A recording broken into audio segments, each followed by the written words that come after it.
Bonjour chers élèves, j'espère que vous allez bien.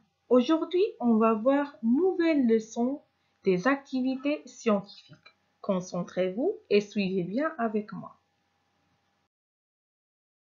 Nous allons nous intéresser à l'action de l'homme sur l'environnement. Donc, on va travailler les pages 48 et 49. L'objectif de la leçon, c'est de reconnaître les effets des comportements humains sur l'environnement. Pour commencer, on va définir l'environnement. Alors, l'environnement est tout ce qui nous entoure. C'est l'ensemble des éléments naturels et artificiels. Alors, l'environnement, c'est la nature, les arbres, les rivières, les plages, donc tout ce qui nous entoure. C'est l'environnement.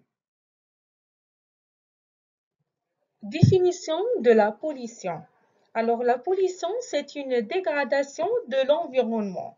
C'est une dégradation de l'environnement par des matières dangereuses. C'est-à-dire quoi? C'est-à-dire un grave changement qui menace la vie de tous les êtres vivants dans la nature.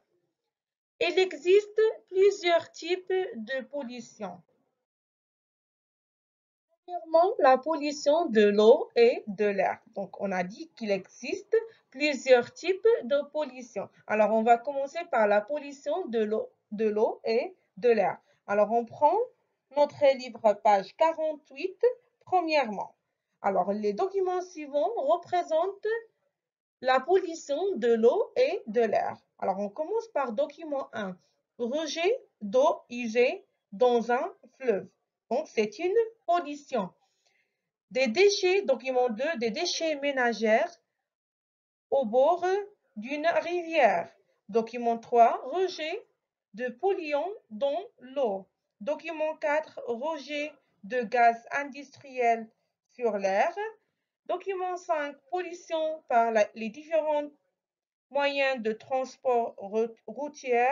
Document 6, naufrage d'un navire pétrolier. Donc, c'est un type de pollution de l'air. Alors, les premiers trois documents, ce sont la pollution de l'eau et les deuxièmes trois sont les pollutions de l'air. Aux questions. Alors, à partir de l'observation des documents de 1 à 6, je relis par des flèches les mots polluant et pollution à leur définition. Alors, il faut que je relis la définition de pollution et la définition d'un polluant. Alors, la pollution, on a déjà défini. La pollution, c'est la dégradation d'un milieu de vie par l'émission de produits toxiques. Alors, polluant, c'est un produit responsable d'une pollution et la pollution, c'est une dégradation d'un milieu de vie par l'émission des produits toxiques ou bien dangereux. Deuxième question, j'identifier la forme de pollution présentée dans chacun des documents 1 à 6, le polluant ainsi que le milieu qui est pollué. Alors, on a document 1, 2 et 3, c'est la pollution de l'eau. Ça veut dire le milieu pollué, c'est l'eau. Par contre, document 4, 5 et 6, c'est la pollution atmosphérique. Ça veut dire la pollution de l'air. On passe aux troisième question. J'indique les conséquences de chacun des formes de pollution identifiées.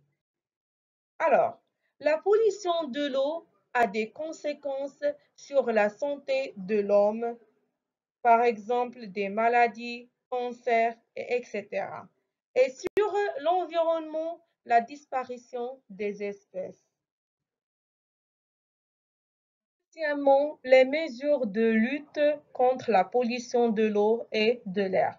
Alors, on fait quoi pour arrêter ces pollutions de l'eau et de l'air? Alors, comme vous voyez, on prend le livre, page 49.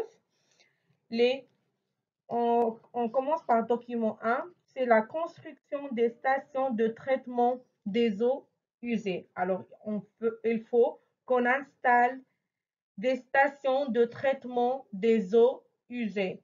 Document 3, se déplacer à pied ou bien à vélo. Alors, on utilise la bicyclette au lieu des voitures.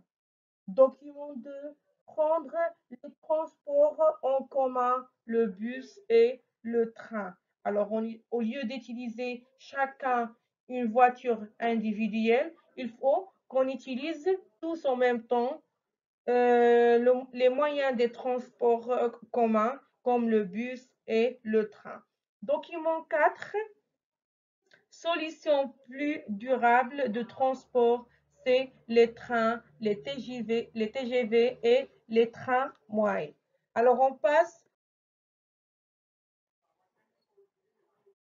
Je précise les étapes de traitement de l'eau en plaçant les numéros aux endroits qui leur convient. Alors, il faut que je donne la numérotation des phrases citées ici pour classer les étapes de traitement.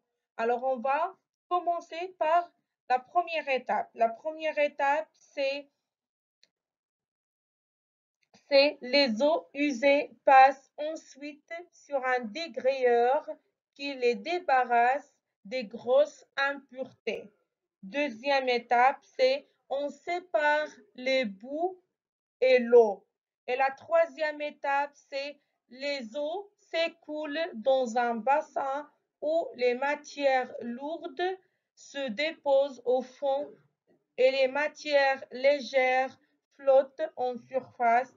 Et la quatrième étape, c'est l'eau additionnée de bactéries pour accélérer le traitement de la pollution sur une petite surface. Alors, les étapes suivantes, ce sont les étapes de traitement de l'eau usée. Deuxième question, je cite les moyens utilisés pour limiter les rejets de substances nocives dans l'air. Alors, on peut utiliser les moyens de transport commun au lieu des voitures individuelles comme le vélo, le bus, le train ou bien se déplacer à pied.